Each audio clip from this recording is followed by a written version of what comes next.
My problem with all war is nationalism. I live in a city, right? Live in a county, live in a state, I live in a country. You know, when I listen to people talk and they take a side in a conflict, I think about how primitive it is, how dehumanizing it is. When I think about all boundaries socially, especially geographic ones, where people are born and they're arbitrarily assigned, a national identity. We didn't have a choice, and look at how divided our country is. And so when I listen to people generalize and dehumanize whole groups of people, like say Palestinians, for example, I can listen to people say things about pro-Palestinian people and dehumanize them or pro whatever. But let's say my neighbor assaults his wife. What has that got to do with me? How diverse is your neighborhood? How diverse is your city, your county? How diverse is the United States? How many different philosophies and worldviews could be represented by our country? How many people agree with our wars in Iraq or Afghanistan, and how many disagree? How many people here feel that it would be justifiable for these other countries using our history, using the amount of casualties, for example, in the war in Iraq? There's about 180,000 direct civilian casualties, which are innocent people, and the war was founded on false premises of weapons of mass destruction that didn't exist, and our vice president was the CEO of a company that got no bid contracts, nearly $40 billion awarded to his company that he did not even divest within that organization. And then we falsified or had faulty intelligence. And so, where do you draw the line?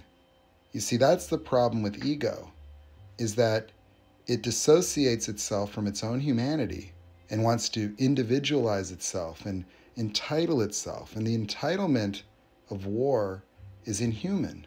Inhuman. Because you look at it here, we say, thou shalt not kill, and yet where do we draw the line? What's a human being? Is somebody from the Middle East less human? You see, and so we can elect a president, and within our legal system, we could just declare war, and it could be arbitrary. It could be for economic reasons. It could be for the control of the oil markets to prevent the inclusion of extra supply chain that would lower the price per barrel. And then when you blow up a country, well, it costs a lot of money to do that. And so our government is sending money to U.S. corporations, and we spend trillions of dollars. And then we're awarding billion-dollar contracts to companies that profiteer off of the so-called rebuilding. And how'd that rebuild really go? Has anybody even really looked at that? And so when I listen to people argue, it's so easy to sell out our humanity. It's so easy because that is just what we do. There is no objectivity in humanity right now, none.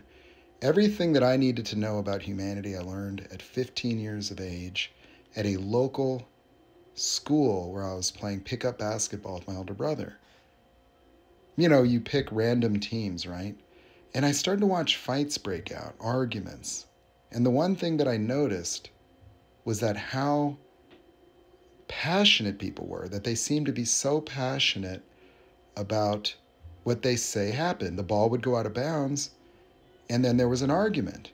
And the one thing that I noticed is that whatever side you were on was the only thing that determined your perspective or your opinion. And so you get these random 5-on-5 games, and then when they're arguing according to these arbitrary assignments of team, primitively. And then I thought, if I did a statistical analysis on the NBA, and I looked at every single instance a player was yelling at the referee, how many of those instances did they yell to give the ball back to the other team?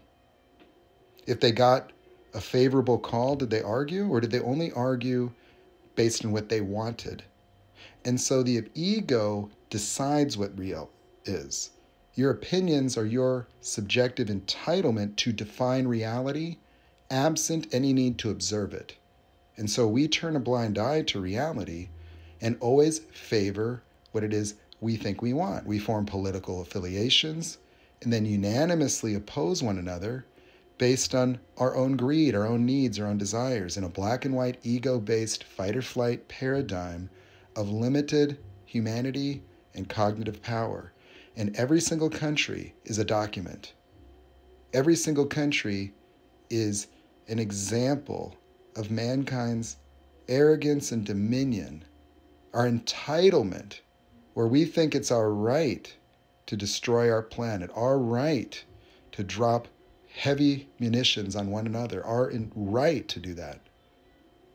And when you say, we don't like racism, okay, and so if somebody committed a hate crime, we would even add on extra punishment as if it really matters. Like, I couldn't even understand that. Like, you see somebody do something heinous and hurt someone, and that has special additional significance if it's on the basis of gender or race. And people then align with the victimhood of that and think that it makes a difference. You see, I don't think it makes a difference if you hurt people religiously, if you hurt people because of your bigotry, or if you hurt people because of your nationality. That, okay, so where do we draw the line? If we say, well, it's wrong to hurt somebody because of their gender, it's wrong to hurt them because of their ethnicity.